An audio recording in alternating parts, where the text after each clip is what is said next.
ആശ്വാസം നേടാം. ഹൃത്തിനുള്ളിൽ ജീവൻ നൽകും വചനം, തിരുവചനം. യേശുവിൽ സ്നേഹമുള്ളവരെ, വിശുദ്ധ യോഹന്നാൻ്റെ സുവിശേഷത്തിൽ 15-ാമത്തെ അധ്യായത്തിൽ 1-2 തിരുവചനങ്ങൾ നമ്മൾ ഇന്ന് ധ്യാനിക്കുകയാണ്. ഇങ്ങനെയാണ് തിരുവചനം നമ്മളെ ഓർമ്മിപ്പിക്കുക: ഞാൻ സാക്ഷാൽ മുന്തിരിച്ചെടിയും എൻ്റെ പിതാവ് കൃഷിക്കാരനുമാണ്. എൻ്റെ ശാഖകളിൽ ഫലം തരാത്തതിനെ അവിടുന്ന് നീക്കിക്കളയുന്നു, എന്നാൽ ഫലം തരുന്നതിനെ കൂടുതൽ കായ്ക്കാനായി അവിടുന്ന് വെട്ടിയൊരുക്കുകയും ചെയ്യുന്നു. നല്ല ഒരു വചനമാണത്. ഈശോ പറയുന്നു, ഞാൻ സാക്ഷാൽ മുന്തിരിച്ചെടിയാണ്, പിതാവ് കൃഷിക്കാരനാണ്. ശാഖകൾ ഫലം തരുന്നതിനെ കൂടുതൽ കായ്ക്കാൻ വെട്ടിയൊരുക്കും, ഫലമില്ലാത്തതിനെയോ വെട്ടിക്കളയും. വളരെ കൂളായിട്ട് ഈശോ പറയുന്നു എന്ന് നമുക്ക് തോന്നിപ്പോവും. സത്യത്തിൽ നമുക്കറിയാം, കൃഷിക്കാരനായിട്ട് പിതാവായ ദൈവം തന്നെ നിൽക്കുമ്പോൾ ഈ ശാഖകൾക്കും തായ്തണ്ടിനുമൊക്കെ എത്രത്തോളം കരുതലും ശ്രദ്ധയും വേണമെന്ന് കൃഷിക്കാരന് വളരെ ഭംഗിയായിട്ടറിയാം. വളരെ മനോഹരമായി ഈ ചെടിയെ പരിപാലിക്കുകയാണ് കൃഷിക്കാരൻ. വേണ്ട സമയത്ത് വെള്ളവും വളവും ഒക്കെ കൊടുത്ത് എങ്ങനെയൊക്കെ ഈ ചെടിയെ സംരക്ഷിക്കാവോ, പരിപാലിക്കാവോ, എല്ലാ രീതിയിലും എല്ലാ കാര്യങ്ങളും വളരെ ഭംഗിയായി ചെയ്തു കൊടുക്കുന്നൊരു കൃഷിക്കാരൻ. ശാഖകൾ അത് നമ്മൾ തന്നെയാണ്. എങ്ങനെ നമ്മൾ ഈശോയോട് ചേർന്ന് നിൽക്കുന്നുവോ, തായ്തണ്ടാകുന്ന ഈശോയോട് നമ്മൾ എങ്ങനെ ചേർന്ന് നിൽക്കുന്നുവോ അതിനനുസരിച്ച് ഫലം പുറപ്പെടുവിക്കാൻ കഴിയും എന്ന് നമ്മളെ ഇന്നത്തെ ഈ തിരുവചനത്തിലൂടെ കർത്താവ് ഓർമ്മിപ്പിക്കുകയാണ്. ശാഖകൾ ഈ തായ്തണ്ടിനോട് ചേർന്ന് നിന്നു എന്നുള്ളത് കൊണ്ട് മാത്രമാകുന്നില്ല, ചേർന്ന് നിന്നാൽ മാത്രം പോരാ, മറിച്ച് ഫലങ്ങൾ കൂടുതൽ പുറപ്പെടുവിക്കുന്നവരായി കൂടെ മാറണം എന്ന് കർത്താവ് ഓർമ്മിപ്പിക്കുകയാണ്. ഫലം തരാത്ത ശാഖകൾ തായ്തണ്ടിനോട് ചേർന്ന് തന്നെയാണ് നിന്നിരുന്നത്. പക്ഷേ ഫലം തരുന്നില്ല എന്ന് കണ്ടപ്പോൾ കൃഷിക്കാരൻ വെട്ടിക്കളയുകയാണ്. എന്നാൽ ഫലം തരുന്നതിനെയോ കൂടുതൽ കായ്ക്കാൻ വെട്ടിയൊരുക്കുകയാണ്. ഫലമുണ്ടായിരുന്നു, പക്ഷേ കൂടുതൽ കായ്ക്കണം. അതാണ് കൃഷിക്കാരൻ്റെ ആവശ്യം. കൂടുതൽ കായ്ക്കണം, കൂടുതൽ ഫലങ്ങൾ എപ്പോഴും പ്രതീക്ഷിക്കും. എന്താ ഈ ഫലങ്ങൾ? കൂടുതൽ കായ്ക്കുന്ന ഫലങ്ങൾ എന്താണത്? ഉള്ളിൻ്റെ ഉള്ളിൽ വചനാധിഷ്ഠിതമായിട്ടുള്ള പ്രവൃത്തികൾ നമ്മുടെ ജീവിതത്തിൽ എപ്പോഴും ഉണ്ടാകണം. വചനത്തിനെ അനുസരിച്ചുള്ള ക്രിസ്തുവിൻ്റെ മനോഭാവം അനുസരിച്ച്, ക്രിസ്തുവിൻ്റെ ഇഷ്ടമനുസരിച്ച് ജീവിക്കാൻ, അങ്ങനെ ജീവിക്കുമ്പോൾ നമ്മളിൽ ഉണ്ടാകുന്ന പ്രവർത്തന രീതികൾ, ശൈലികൾ അത് കൂടുതൽ കൂടുതൽ സജീവമാകണം എന്ന് നമ്മളെ കർത്താവ് ഓർമ്മിപ്പിക്കുകയാണ്. യേശുവിലുള്ള നമ്മുടെ വിശ്വാസവും നമ്മുടെ പ്രതിബദ്ധതയും അത് സജീവമായിരിക്കണം. യാക്കോബ് ശ്ലീഹ തൻ്റെ ലേഖനത്തിൽ 2-ാമത്തെ അധ്യായത്തിൽ 17-ാമത്തെ തിരുവചനത്തിൽ ഇങ്ങനെ പറയുന്നുണ്ട്: വിശ്വാസം പ്രവൃത്തികൾ കൂടാതെയുള്ള വിശ്വാസം അതിനാൽ തന്നെ നിർജീവമാണ്. പ്രവൃത്തികളില്ലാത്ത വിശ്വാസം അത് ആർക്കും ആവശ്യമുണ്ട്? ആർക്കും ആവശ്യമില്ല. പ്രവൃത്തികൾ കൂടാതെയുള്ള വിശ്വാസം നിർജീവമാണ്. അപ്പം നമ്മുടെ ജീവിതത്തിൽ വിശ്വാസം ഉണ്ടെങ്കിൽ, കർത്താവിനോട് ചേർന്ന് നിൽക്കാൻ ആഗ്രഹമുണ്ടെങ്കിൽ അതിനനുസരിച്ചുള്ള സമർപ്പണ ബോധവും അതിനനുസരിച്ചുള്ള പ്രവർത്തന രീതികളും അതിനനുസരിച്ചുള്ള ശൈലികളും നമ്മളിൽ രൂപപ്പെടേണ്ടതുണ്ട്. ഒരുപാട് സ്നേഹിക്കാൻ പറ്റുന്നവരായിരിക്കും ഈശോയോട് ചേർന്ന് നിൽക്കുന്നവർ. എപ്പോഴും ഹൃദയത്തിൽ സമാധാനം അനുഭവിക്കുന്നവരായിരിക്കും അവർ. പ്രതികൂലങ്ങൾ എത്ര വന്നാലും, എത്രയധികം പ്രശ്നങ്ങളിലൂടെ കടന്നു പോകേണ്ടി വന്നാലും ഉള്ളിലെപ്പോഴും ഒരു സന്തോഷം. അതാർക്കും നഷ്ടപ്പെടുത്താൻ പറ്റുകയില്ല, അതാർക്കും എടുത്തു കളയാൻ പറ്റുകയില്ല. ഒരു ഉള്ളിൽ നിറയുന്ന സന്തോഷവും സമാധാനവും സ്നേഹവും. എപ്പോഴും ക്ഷമിക്കും. അവർ ഫലങ്ങളൊക്കെ പുറപ്പെടുവിക്കുന്നവരാണെങ്കിൽ, യേശുവിനോട് ചേർന്ന് നിൽക്കുന്നവരാണെങ്കിൽ അവരുടെ ഉള്ളിൽ വലിയ വൈരാഗ്യങ്ങളില്ല, വെറുപ്പില്ല, അരിശമില്ല, വാ തുറന്നാൽ ദേഷ്യപ്പെടുന്ന രീതികളില്ല. അവരെപ്പോഴും ശാന്തരാണ്. ഒരു ശാന്തത, ഒരു സൗമ്യത, ഒരു സ്വസ്ഥത ആ ഹൃദയങ്ങളിൽ എപ്പോഴും ഉണ്ടാവും. നന്മ പ്രവർത്തിക്കാൻ അവർക്ക് മടിയില്ല. എവിടെ നന്മ കണ്ടാലും പ്രോത്സാഹിപ്പിക്കാനും നന്മയിൽ വളരാനും വളർത്താനും ഒക്കെ ശ്രമിക്കുന്നവരാണ് യേശുവിലുള്ള വിശ്വാസത്തിൽ വളർന്നുകൊണ്ടിരിക്കുന്നവർക്ക്. അങ്ങനെ വിശ്വാസത്തിൽ വളർന്നുകൊണ്ടിരിക്കുമ്പോൾ ഈ ഫലങ്ങൾ നമ്മളിൽ ധാരാളമായിട്ട് നിറയുകയാണ്. ധാരാളം ഫലങ്ങൾ ചൂടുന്ന ഒരു ചെടിയാണ് എപ്പോഴും കൃഷിക്കാരൻ നോക്കുക. ധാരാളം ഫലങ്ങൾ ഉണ്ടാകണം. ഒറ്റയും പെട്ടയും അവിടെ ഇവിടെയൊക്കെ ഓരോ ഫലം ഉണ്ടായാൽ പോരാ, ധാരാളം ഫലങ്ങൾ ഉണ്ടാകുന്നവരായി കർത്താവിൽ വിശ്വസിക്കുന്നവർ, കർത്താവിനെ അനുഗമിക്കുന്നവർ, കർത്താവിൻ്റെ കൂടെ നിൽക്കാൻ ആഗ്രഹിക്കുന്നവരിൽ ഇത്തരത്തിൽ ധാരാളം ഫലങ്ങൾ ഉണ്ടാകണമെന്ന് കർത്താവ് ആഗ്രഹിക്കുന്നു. പ്രിയമുള്ള സഹോദരങ്ങളെ, ഇങ്ങനെ ഫലങ്ങൾ കൊടുക്കുന്നില്ല എന്ന് കാണുമ്പോൾ ഈ ചെടിയിൽ ഈ ശാഖകൾക്ക് കൃഷിക്കാരൻ ആഗ്രഹിക്കുന്ന അനുസരിച്ച്, പ്രതീക്ഷിക്കുന്ന അനുസരിച്ച് ഫലങ്ങൾ പുറപ്പെടുവിക്കുന്നില്ല എന്ന് കാണുമ്പോൾ ചിലപ്പോൾ അതിനെ വെട്ടിയൊരുക്കേണ്ടി വരും. വെട്ടിയൊരുക്കുന്ന സമയത്ത് ഒരു പ്രത്യേകതയുള്ളത്, വെട്ടിയൊരുക്കുന്ന കൃഷിക്കാരൻ എല്ലാ സമയവും തന്നെ കൂടെ ഉണ്ടാവും. ഈ ചെടിയുടെ അടുത്ത് വളരെയധികം ശ്രദ്ധിക്കുന്ന സമയമാണ്, കരുതലുള്ള സമയമാണ്, വളരെയധികം ശ്രദ്ധ കൊടുക്കുന്ന സമയമാണ് വെട്ടിയൊരുക്കുന്ന സമയം. അതൊരു തരത്തിൽ വേദനാജനകമാണ്. നമുക്ക് വേദന തോന്നും, ഓ ഇങ്ങനെ ഇത്രയും വെട്ടുണ്ടായിരുന്നു, ഇത്ര അധികം വെട്ട് വേണ്ടായിരുന്നു എന്നൊക്കെ നമുക്ക് ചിലപ്പം തോന്നിപ്പോവും. പക്ഷേ വെട്ടിയൊരുക്കുന്ന സമയത്ത് ഈ കൃഷിക്കാരൻ്റെ മുഴുവൻ ശ്രദ്ധയും ചെടിയുടെ മേലെയാണ്.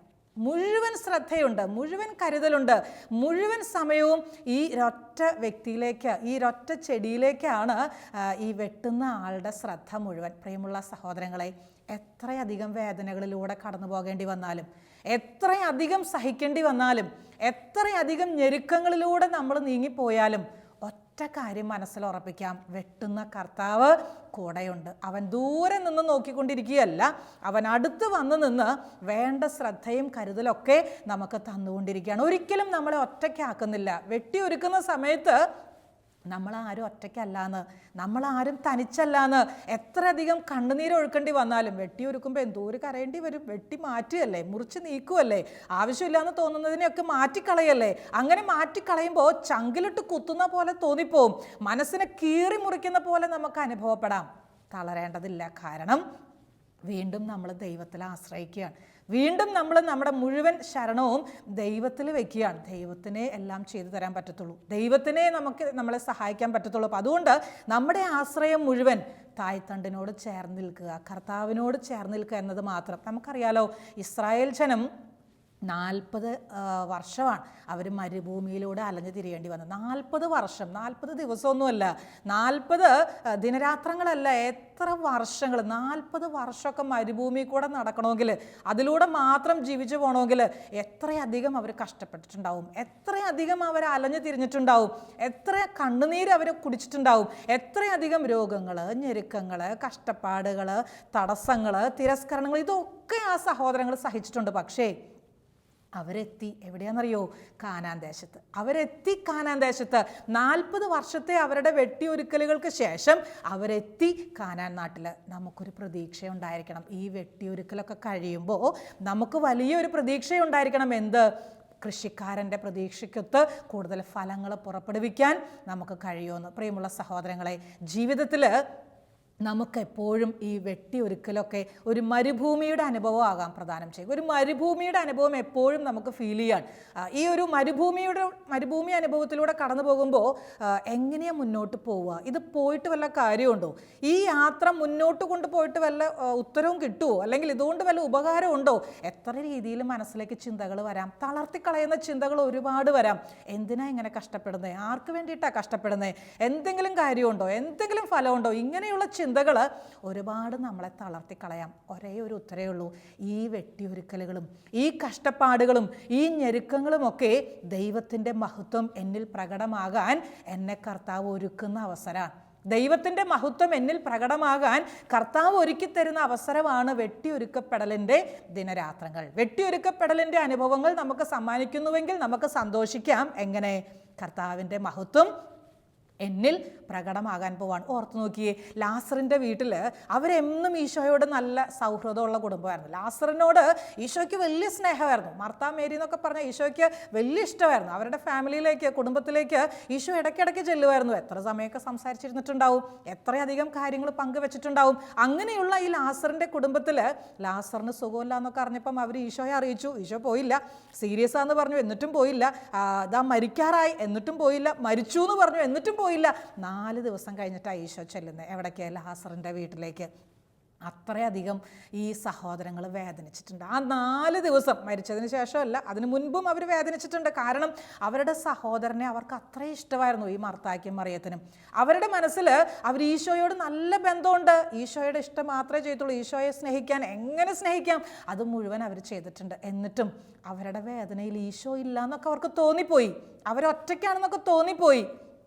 ഈശോ 4-ാമത്തെ ദിവസമൊക്കെ വന്നപ്പോൾ പറയുന്നുണ്ട്, നീ ഞങ്ങളുടെ വീട്ടിലുണ്ടായിരുന്നെങ്കിൽ കർത്താവെ, നീ ഇവിടെ ഉണ്ടായിരുന്നെങ്കിൽ ഞങ്ങളുടെ സഹോദരൻ മരിക്കില്ലായിരുന്നു. അവരുടെ ആ വലിയ വിശ്വാസമായിരുന്നു അവർ പറഞ്ഞത്. പ്രിയമുള്ള സഹോദരങ്ങളെ, 4-ാമത്തെ ദിവസം വരെയും അവരെ കരയാൻ ഈശോ അനുവദിച്ചുവെങ്കിൽ 4 ദിവസം വരെയും അവരുടെ വേദനയിൽ തന്നെ മുങ്ങിത്തുടിക്കാൻ ഈശോ അവരെ കൈവിട്ടുവെങ്കിൽ ഒന്നേ പറയാനുള്ളൂ എനിക്ക്, ഈ വേദന അവരെ കർത്താവിൻ്റെ മഹത്വം, ദൈവത്തിൻ്റെ മഹത്വം അവരുടെ ഇടയിൽ മാത്രമല്ല ലോകം മുഴുവനും അറിയാൻ ഈ കണ്ണുനീര് ആവശ്യമായിരുന്നു. ഒരുപക്ഷെ ലാസർ രോഗിയായിട്ട് കിടക്കുന്ന സമയത്ത് ഈശോ ചെന്നിട്ട് സുഖപ്പെടുത്തിയിരുന്നുവെങ്കിൽ ഇത്രയും വലിയൊരു കാര്യം അവിടെ നടക്കില്ലായിരുന്നു. പക്ഷേ കർത്താവ് 4 ദിവസങ്ങൾക്ക് ശേഷം ലാസറിനെ ഉയർപ്പിച്ചപ്പോൾ ദൈവത്തിൻ്റെ മഹത്വം അവിടെ പ്രകടമാവുകയാണ്. ദൈവത്തിൻ്റെ മഹത്വം അവിടെ പ്രകടമാവുകയാണ്. ലോകം ഇന്നും ആദരവോടെ കാണുന്നു ആ വലിയ അത്ഭുത പ്രവൃത്തിയെ. ലോകം ഇന്നും സന്തോഷത്തോടെ ഓർക്കുന്നു ദൈവത്തിൻ്റെ ആ വലിയ മഹത്വം പ്രകടമാക്കിയ സംഭവത്തെ. ഇന്നും വിശുദ്ധ നാടൊക്കെ സന്ദർശിക്കാൻ പോകുമ്പോൾ നമ്മൾ വലിയ ആകാംക്ഷയോടെ ചെന്ന് കാണാറുണ്ട് ലാസറിനെ കിടത്തിയ ആ ശവകുടീരവും. അതൊക്കെ കാണാൻ പോകുമ്പോൾ ഉള്ളിൽ ഉറങ്ങിക്കിടന്ന വിശ്വാസമൊക്കെ നമ്മളിൽ ജ്വലിക്കാറുണ്ട് പലപ്പോഴും. പ്രിയമുള്ള സഹോദരങ്ങളെ, വെട്ടിയൊരുക്കപ്പെടലുകൾ, ചില വേദനിപ്പിക്കുന്ന വേദനകൾ ഏറ്റുവാങ്ങുന്ന അനുഭവങ്ങളൊക്കെ ഒരിക്കലും തളർന്നു പോകേണ്ടതില്ല. കരഞ്ഞ് കരഞ്ഞ് കണ്ണുനീരൊക്കെ വറ്റിയെന്ന് നമ്മൾ ചിലപ്പം പറഞ്ഞു പോകും. ഇനി കരയാൻ കണ്ണുനീരില്ല സിസ്റ്ററെ. എത്ര പേരാ അങ്ങനെ പറഞ്ഞിട്ടുള്ളത്? ഇനി ചിന്തിച്ച് ചിന്തിച്ച് മനസ്സ് ഇടിയാനൊന്നുമില്ല, മുറിഞ്ഞൊരു പരുവായി. ഇനി ജീവിതത്തിൽ എങ്ങനെയാണ് സന്തോഷിക്കേണ്ടത് അറിയത്തില്ല, ചിരിക്കാൻ തന്നെ മറന്നു പോകുന്നവർ, ജീവിതത്തിൽ എങ്ങനെയാണ് ഇനി മുന്നോട്ട് പോകേണ്ടതെന്ന് അറിയാതെ ചോദ്യങ്ങൾ മാത്രമായിട്ട് നിൽക്കുന്ന അനേകരെ കണ്ടുമുട്ടിയിട്ടുണ്ട്. പ്രിയമുള്ള സഹോദരങ്ങളെ, ഈ വെട്ടിയൊരുക്കപ്പെടൽ ദൈവത്തിൻ്റെ മഹത്വം ദർശിക്കാനുള്ള ഒരവസരമായിട്ട് നമുക്കതിനെ കാണാം. മോനിക്ക പുണ്യവതി ഓർക്കുന്നില്ലേ? തൻ്റെ ഏകമകൻ അഗസ്തീനോസ് ഒരുപാട് പാപത്തിലേക്കൊക്കെ പോകുന്ന കണ്ടപ്പോൾ കുഞ്ഞുനാൾ മുതലൊരു വിശുദ്ധനായിട്ട് കാണണമെന്ന് ഈ അമ്മ ആഗ്രഹിച്ചുവെങ്കിൽ ഈ മകൻ്റെ പാപകരമായിട്ടുള്ള ജീവിതം എത്രയധികം വേദനിപ്പിച്ചിട്ടുണ്ടാവും. എന്തോ ഒരു കരഞ്ഞു ഈ മോനിക്ക പുണ്യവതി, എത്രയധികം കരഞ്ഞു. എന്നാൽ പിന്നെ ആദ്യത്തെ 1-2 ദിവസങ്ങളൊക്കെ കരഞ്ഞപ്പം കർത്താവിന് പറയാൻ മേലായിരുന്നു, എന്നാൽ പിന്നെ അഗസ്തീനോസേ ഇനി നീ പാപം ചെയ്യണ്ട, ഇങ്ങോട്ട് വാ, വിശുദ്ധനായിട്ട് ജീവിക്ക്. കർത്താവിന് പറയായിരുന്നു, ഇല്ല കേട്ടോ. എത്ര വർഷങ്ങൾ മോനിക്ക പുണ്യവതി കരയേണ്ടി വന്നു. കാത്തിരിക്കുകയാണ്. ദൈവം ഇടപെടും. എൻ്റെ ദൈവം എൻ്റെ മകൻ്റെ കാര്യത്തിൽ ഇടപെടും. എൻ്റെ ദൈവം എൻ്റെ മകൻ്റെ ജീവിതത്തിലേക്ക് ഇടപെടും. ആരും പറഞ്ഞാൽ കേൾക്കുകയില്ലായിരുന്നു അഗസ്തീനോസ്. ആരുടെയും ഉപദേശം ശ്രദ്ധിക്കില്ലായിരുന്നു. ആര് പറഞ്ഞാലും അനുസരിക്കില്ലായിരുന്നു. പക്ഷേ ദൈവമേ, നീ തന്നെ ഇടപെടണമേന്ന് അമ്മയുടെ നിരന്തരമായിട്ടുള്ള നിലവിളിയും പ്രാർത്ഥനയും കർത്താവ് അവിടെ ഉത്തരം കൊടുത്തു. വലിയ വിശുദ്ധനായിട്ട് മാറിയില്ലേ? ഇന്നും സഭയിൽ എത്രയോ ഉന്നതമായ സ്ഥാനം അലങ്കരിക്കുന്നു വിശുദ്ധ അഗസ്തീനോസ്. പ്രിയമുള്ള സഹോദരങ്ങളെ, ചില സമയങ്ങളിൽ ഈ വെട്ടിയൊരുക്കപ്പെടലിൻ്റെ കാലഘട്ടം നീണ്ടുപോകുന്നു എന്ന് കാണുമ്പോൾ, അത് നീണ്ടു പോവുകയാണല്ലോ, ഇതിനൊരു അവസാനമില്ലേ എന്നൊക്കെ ചിന്തിച്ചു പോകുമ്പോൾ തളർന്നു പോകല്ലേ, മനസ്സ് നഷ്ടധൈര്യരായിട്ട് തീരല്ലേ. ഹെബ്രായർക്കുള്ള ലേഖനത്തിൽ 10-ാമത്തെ അധ്യായത്തിൽ 35-ാമത്തെ തിരുവചനത്തിൽ ഇങ്ങനെ പറയുന്നുണ്ട്, നിങ്ങളുടെ ആത്മധൈര്യം നശിപ്പിച്ച് കളയരുത്, അതിന് വലിയ പ്രതിഫലം ലഭിക്കാനിരിക്കുന്നു. നിങ്ങളുടെ ആത്മധൈര്യം നശിപ്പിച്ച് കളയരുത്, അതിന് വലിയ പ്രതിഫലം ലഭിക്കാനിരിക്കുന്നു. ഒരു കാര്യം സത്യമല്ലേ, കുറച്ച് നാൾ മുമ്പ് വരെയും നമ്മളൊക്കെ ഒരുപാട് സഹിക്കുമായിരുന്നു. അന്നൊക്കെ സഹിക്കാൻ വലിയൊരു ആവേശമായിരുന്നു. പ്രത്യേകിച്ച് നവീകരണത്തിലേക്കൊക്കെ വന്ന കാലഘട്ടത്തിൽ എത്ര വേദന കിട്ടിയാലും എന്തൊരു വേഗം നമ്മൾ ക്ഷമിക്കാറുള്ളത്, എത്രയധികം സമാധാനമാ ഹൃദയത്തിൽ അനുഭവിച്ചിരുന്നത്. പിന്നീട് പതുക്കെ കാലഘട്ടം നീങ്ങുന്തോറും നമ്മൾ നവീകരണത്തിൽ ഒന്ന് ഉറച്ചു, ഇനി കുഴപ്പമില്ല, അങ്ങനെയൊക്കെ ചിന്തിക്കാൻ തുടങ്ങുന്ന കാലഘട്ടത്തിൽ ഓർത്ത് നോക്കിക്കോ, സഹിക്കുക എന്ന് പറഞ്ഞാൽ അത് പ്രശ്നമായി, അത് ഭയങ്കര ഭാരമായി. കൊച്ചു വെട്ടിയൊരുക്കപ്പെടൽ നടക്കുമ്പോഴേക്കും നമ്മൾ തളർന്ന് തലയും കുത്തി വീണു പോകുന്നൊരനുഭവം. പ്രിയമുള്ള സഹോദരങ്ങളെ, തിരുവചനം നമ്മുടെ ഹൃദയത്തിൽ എഴുതി വയ്ക്കാം. നിങ്ങളുടെ ആത്മധൈര്യം നശിപ്പിച്ച് കളയരുത്, അതിന് വലിയ പ്രതിഫലം ലഭിക്കാനിരിക്കുന്നു. കർത്താവ് നമ്മുടെ അടുത്തുണ്ട് എന്നുള്ള കാര്യം ഒരിക്കലും മറന്നേക്കല്ലേ. വെട്ടിയൊരുക്കുന്ന സമയത്ത് കർത്താവിൻ്റെ സകല ശ്രദ്ധയും സകല വിധത്തിലുള്ള ആ ഫോക്കസ് മുഴുവൻ നമ്മുടെ മേൽ തന്നെയാണ്. നമ്മുടെ അരികിലുണ്ട് കർത്താവ്. ഒരിക്കലും തളർന്നു പോയേക്കല്ല, ഒരിക്കലും മനസ്സ് വേദനിച്ച് പുറകോട്ട് ഇനി ജീവിക്കേണ്ട. ചിലർ അങ്ങനെയാ കരുതുക. ഒരു ചെറിയ പ്രശ്നം വരുമ്പോഴേക്കും ഓർക്കും ഈ വീട്ടിൽ നിന്ന് ഇറങ്ങിപ്പോവാൻ, ഇനി ഈ വീട്ടിൽ നിൽക്കുന്ന പ്രശ്നമില്ല, ഇനി ഇവിടെ വേണ്ടാന്ന്, ഇനി ഈ ജോലി വേണ്ട, ഇനി ഈ വീട് വേണ്ട, ഇനി കുടുംബജീവിതം വേണ്ട, ഇനി ഇങ്ങനൊരു ഒരു സാഹചര്യമേ വേണ്ട, ഇട്ടിട്ട് പോയേക്കാം. എത്ര പേര് മരിച്ചാൽ മതിയെന്ന് പോലും ചിന്തിക്കുന്നവർ എത്ര പേര് നമ്മുടെ ഇടയിലൊക്കെ ഉണ്ട്. യെശയ്യാ പ്രവാചകൻ്റെ പുസ്തകത്തിൽ 30-ാമത്തെ അധ്യായം 20-ാമത്തെ തിരുവചനം ഇങ്ങനെ പറയും, കർത്താവ് നിനക്ക് കഷ്ടതയുടെ അപ്പവും ക്ലേശത്തിൻ്റെ ജലവും തന്നാലും നിൻ്റെ ഗുരു നിന്നിൽ നിന്ന് മറഞ്ഞിരിക്കുകയില്ല. കർത്താവ് നിനക്ക് കഷ്ടതയുടെ അപ്പവും ക്ലേശത്തിൻ്റെ ജലവും തന്നാലും നിന്റെ ഗുരു നിന്നിൽ നിന്ന് മറഞ്ഞിരിക്കുകയില്ല. നീ ഇടത്തോട്ടോ വലത്തോട്ടോ തിരിയുമ്പോൾ പിന്നിൽ നിന്നൊരു സ്വരം കേൾക്കും, ഇതാണ് വഴി, ഇതിലേ പോ, ഇതാണ് വഴി, ഇതിലേ പോ. നിന്റെ കർത്താവ് ഉറക്കം തൂങ്ങില്ല കേട്ടോ. നിന്റെ കർത്താവ് മാറി നിൽക്കില്ല കേട്ടോ. നിന്റെ കർത്താവ് നിന്നെ അറിയില്ല എന്ന് പറഞ്ഞ് മാറി നടക്കില്ല കേട്ടോ. നിന്നെ ശ്രദ്ധിക്കുന്നുണ്ട്. നീ തളരുമ്പോഴേക്കും ഓടി വന്ന് കൈ പിടിച്ചു നിന്നെ ഉയർത്താൻ. നീ കണ്ണുനീരൊഴുക്കുമ്പോൾ തൻ്റെ വലിയ മഹത്വം നിന്നിൽ പ്രകടമാക്കാൻ ശ്രദ്ധിക്കുന്നൊരു കർത്താവ് നിൻ്റെ കൂടെയുണ്ടെന്ന് ഒരിക്കലും മറന്നുപോയേക്കല്ല, ഒരിക്കലും മറന്നുപോയേക്കല്ല. ഞാൻ ഓർക്കുന്നു ഒരു സഹോദരി തൻ്റെ അനുഭവം പങ്കുവെച്ചത്. ആദ്യം ആയിട്ടൊരു വിവാഹമൊക്കെ കഴിച്ചു, സമാധാനമുണ്ടാകും എന്ന് പ്രതീക്ഷിച്ച് കുടുംബജീവിതത്തിലേക്ക് പ്രവേശിച്ചു. പക്ഷേ അധിക നാൾ കഴിഞ്ഞില്ല, കുടുംബജീവിതം ആരംഭിച്ച് അധിക നാൾ കഴിഞ്ഞില്ല. അതിന് മുൻപേ മനസ്സിലായി ഈ സഹോദരൻ, ഭർത്താവ് വലിയ മദ്യപാനിയാണ്, ഒരു സ്വസ്ഥതയും കുടുംബത്തിൽ തരികയില്ല, ഇദ്ദേഹത്തിന് സ്നേഹിക്കാനുള്ള ഒരു കഴിവുമില്ല. അല്ലെങ്കിൽ ഈ സഹോദരിയുടെ മനസ്സിലുണ്ടായിരുന്ന പ്രതീക്ഷകൾക്ക് മുഴുവനും വിപരീതമായി. ഒരു ദിവസം പോലും കരയാത്തതില്ല, ഒരു ദിവസം പോലും ഒരു നേരത്തെ ഭക്ഷണം പോലും ശാന്തമായിട്ട് സ്വസ്ഥമായിട്ട് കഴിക്കാൻ പറ്റത്തില്ല, ഒരു രാത്രി പോലും സ്വസ്ഥമായിട്ട് ഉറങ്ങത്തില്ല. മദ്യപാനവും മറ്റു ദുശീലങ്ങളും വിശ്വാസമില്ലാത്ത ജീവിത രീതികളും, അങ്ങനെ ഏതൊക്കെ രീതിയിൽ ഈ സഹോദരൻ ദൈവത്തിൽ നിന്ന് അകന്ന് കഴിയാവോ അങ്ങനെയൊക്കെ അകന്ന് കഴിയുന്ന ജീവിതം. ഈ സഹോദരി ഒരുപാട് സഹിച്ചു, അഡ്ജസ്റ്റ് ചെയ്യാനൊക്കെ നോക്കി, പ്രാർത്ഥിച്ചൊക്കെ തുടങ്ങി. പക്ഷേ വീട്ടുകാരെല്ലാവരും കൂടെ, കാരണം അത്രയും അധികം സഹിച്ചായിരുന്നു ഈ മകള്. ഈ സഹോദരൻ അടിയും ഇടിയും എന്താ പറയുക, ദേഹോപദ്രവം ഒരുപാട്. അപ്പം അങ്ങനെ വന്നപ്പോൾ വീട്ടുകാരെല്ലാവരും കൂടെ ഡൈവോഴ്സ് ചെയ്യണമെന്ന് നിർബന്ധിപ്പിച്ചു. അങ്ങനെ ഡൈവോഴ്സ് ചെയ്യേണ്ടി വന്നു. ഈ സഹോദരി വീണ്ടും ഒരു വിവാഹത്തിന് വീട്ടുകാരുടെ നിർബന്ധം കൊണ്ട് തന്നെ ഒരുങ്ങുകയാണ്. മറ്റൊരു വ്യക്തിയെ വീണ്ടും വിവാഹം ചെയ്യാൻ എല്ലാവരുടെയും അറിവോടെ സഭയിൽ കൂദാശ വിവാഹം എന്ന കൂദാശ വീണ്ടും സ്വീകരിക്കാൻ വന്നു നിൽക്കുകയാണ്. അപ്പം രണ്ടാമത് വിവാഹം ചെയ്യാൻ വരുന്ന ഈ സഹോദരൻ, ആദ്യത്തെ ഭാര്യ ക്യാൻസറായിട്ട് മരിച്ചു. അപ്പം ആ സഹോദരനാണ്, ഒരു മോനുമുണ്ട് ആ സഹോദരൻ. അപ്പം അങ്ങനെയുള്ള ഈ വ്യക്തിയെ ഈ സഹോദരി സ്വീകരിക്കുകയാണ്. സന്തോഷത്തോടെ അവരൊരുങ്ങുകയാണ്. വിവാഹം ചെയ്തു, വലിയ കുഴപ്പമില്ല, സന്തോഷമായിട്ടൊക്കെ പോകുന്നു. ഒരു 2-3 മാസം കഴിഞ്ഞപ്പോൾ ഈ സഹോദരി വേറെ ഒരു വലിയ സത്യം മനസ്സിലാക്കുകയാണ്. ഇയാൾക്ക് വലിയ മെൻ്റൽ ഡിപ്രഷനാണ്, മാനസിക സമ്മർദ്ദം ഒരുപാട് അനുഭവിക്കുന്ന ഒരു വ്യക്തിയാണ് ഈ രണ്ടാമത് വിവാഹം കഴിച്ച ആൾ. എപ്പോഴും ഇങ്ങനെ ഗ്ലൂമി ആയിട്ടിരിക്കും, ആരോടും മിണ്ടുകയില്ല. വലിയ സമ്പന്നരാണ്, ഒരുപാട് കുടുംബ സ്വത്തൊക്കെ ഉണ്ട്, വലിയ നല്ല ജോലിയുണ്ട്, നല്ല കുടുംബമാണ്, നല്ല തറവാട്ടുകാർ, എല്ലാം കൊണ്ടും നല്ല ഉയർന്ന നിലവാരം. പക്ഷേ ഈ സഹോദരി എന്നോട് പറയാ, സിസ്റ്ററെ 2 മാസത്തോളം ഈ മനുഷ്യൻ കുളിച്ചിട്ടില്ല, 2 മാസമായി കുളിക്കുകയല്ല, മുറിയിൽ നിന്ന് പുറത്തിറങ്ങുകയില്ല, ടാബ്ലറ്റ്സ് മരുന്ന് എടുക്കാൻ പറഞ്ഞാൽ മരുന്ന് എടുക്കുകയില്ല. അപ്പം അങ്ങനെ ഒരുപാട് വേദനിക്കുന്ന ഒരു സാഹചര്യം. ഈ സഹോദരി പറയാൻ ഒരുപാട് പ്രാർത്ഥിച്ചൊക്കെ നോക്കി, സഹായിക്കാൻ നോക്കി, രക്ഷപ്പെടുത്താൻ പറ്റിയില്ല. എന്നിട്ട് ഞങ്ങൾ കുറച്ച് പേര് അങ്ങോട്ട് ചെന്നു ഈ സഹോദരൻ്റെ അടുത്തേക്ക്.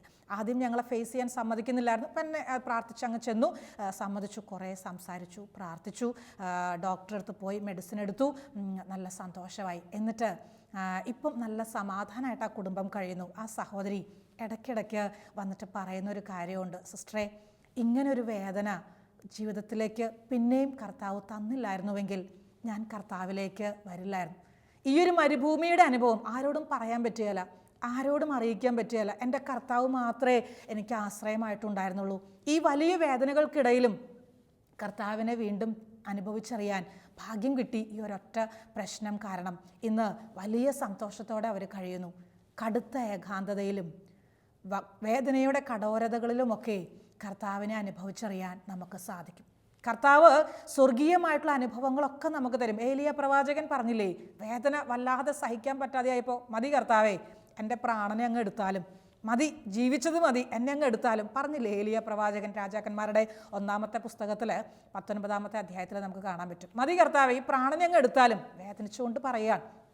എത്രയോ അനുഭവങ്ങൾ ഇതുപോലെ നമ്മുടെ വ്യക്തി ജീവിതത്തിൽ. പക്ഷേ ഒറ്റ കാര്യം നമുക്ക് ഓർക്കാം, ഇത്തരം അനുഭവങ്ങളിലൂടെ നമ്മൾ കടന്നു പോകുമ്പോൾ നമ്മുടെ ജീവിതത്തിൽ കർത്താവിൻ്റെ സന്ദേശങ്ങൾ വെളിപ്പെടുത്തി തരികയാണ്.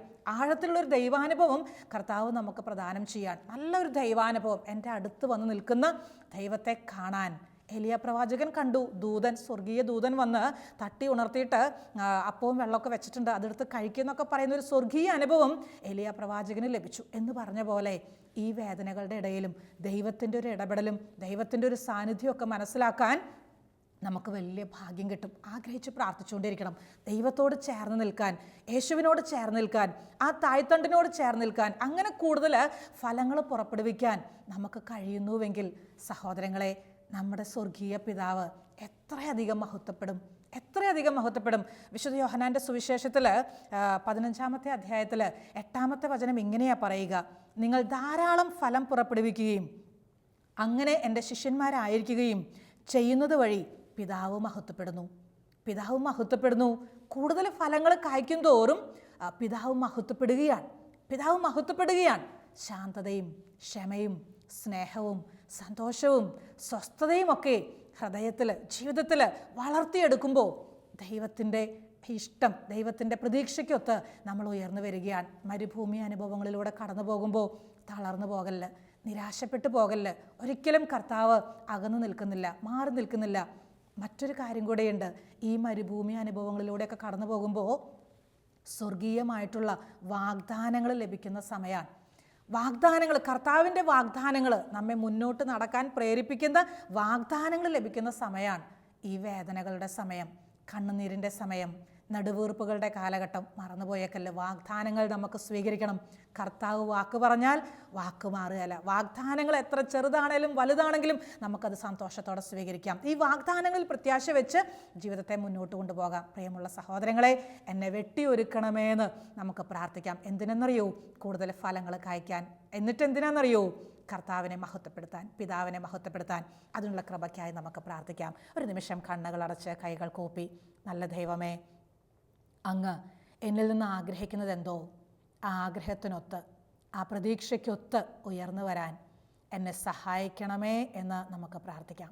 കൂടുതൽ ഫലങ്ങൾ പുറപ്പെടുവിക്കാൻ എനിക്ക് ബലം തരണമേ എന്നും, വെട്ടിയൊരുക്കുന്ന സമയങ്ങളിൽ തളർന്നു പോകാതെ, പതറിപ്പോകാതെ, കരഞ്ഞ് പ്രലപിച്ച് സമയം നഷ്ടപ്പെടുത്താതെ കർത്താവെ ചേർന്ന് നിൽക്കാൻ, കൂടുതൽ ഫലങ്ങൾ കായ്ക്കുന്നവരായി, പുറപ്പെടുവിക്കുന്നവരായി മാറുവാൻ ഞങ്ങൾക്ക് കൃപ തരണമേ എന്ന് ഞങ്ങൾ പ്രാർത്ഥിക്കുന്നു.